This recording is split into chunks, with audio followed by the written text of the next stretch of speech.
How a curly-haired child star captivated a nation, faced Hollywood's cruelty, and reinvented herself as a global diplomat. Shirley Temple is one of the most pleasant and nostalgic names in Hollywood history. During the Great Depression, she became a symbol of optimism because of her distinctive curls, dimpled grin, and unending charm. Her tale, however, is far more nuanced than that of a well-liked child celebrity. Shirley Temple's life was remarkable, from her chance discovery to her well-known movie roles, her battle against ageism in Hollywood, and her final rebirth as a renowned ambassador. The serendipitous discovery. Shirley Temple was born on April 23, 1928, in Santa Monica, California, the youngest of 3 children. Her mother, Gertrude Temple, saw her lively personality early on and enrolled her in Meglin's dance school. Her destiny was played out when a talent scout from Educational Pictures saw her in a class and offered her a contract for a series of short films called Baby Burlesques, which were satirical shorts that put toddlers in adult situations. These shorts may seem strange by today's standards, but they emphasize Shirley's innate charm. Temple's breakthrough performance with Stand Up and Cheer in 1934 was so captivating that she was signed to a long-term contract by Fox Film Corporation. Her subsequent films, Bright Eyes, which featured the famous On the Good Ship Lollipop, and Curly Top, cemented her as America's sweetheart.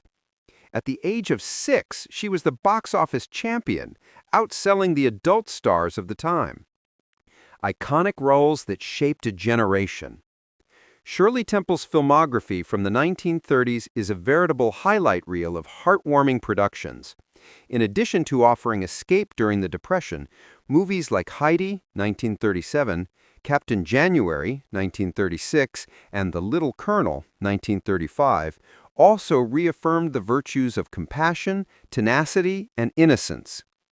At my grandparents' home, I recall watching Heidi on a black-and-white television. Her fortitude in the face of hardship was similar to the tales my parents told about the difficult post-war years in Australia. Temple's on-screen persona was ageless. Adults took solace in her unflinching optimism, while youngsters adored her. In an age of ingrained segregation, her on-screen camaraderie with co-stars like Bill Bojangles Robinson was groundbreaking, secretly defying prevalent assumptions. Her connection with them broke down racial boundaries, especially during their staircase tap dance routine in The Little Colonel. The waning of stardom, growing pains in Hollywood.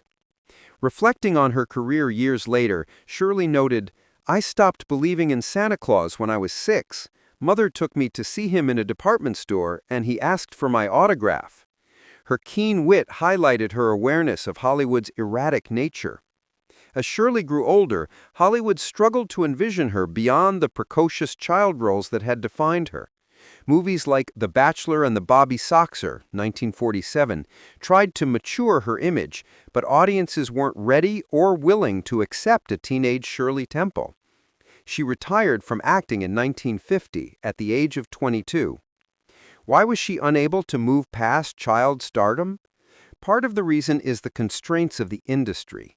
In the 1930s and 1940s, young actors were pigeonholed, and Temple's wholesome image became both her greatest asset and an unavoidable cage. Her attempt to transition into adult roles seemed at odds with the public's recollection of her cherubic past. A second act, diplomacy and public service. Perhaps as noteworthy was Temple's post-Hollywood career. She entered politics because she felt a sense of civic obligation. Following a failed congressional campaign in 1967, she found that diplomacy was her vocation. She exhibited the same grace that previously enchanted moviegoers when she was appointed by President Richard Nixon as a representative to the UN General Assembly. But this time, it was in the hallways of global politics.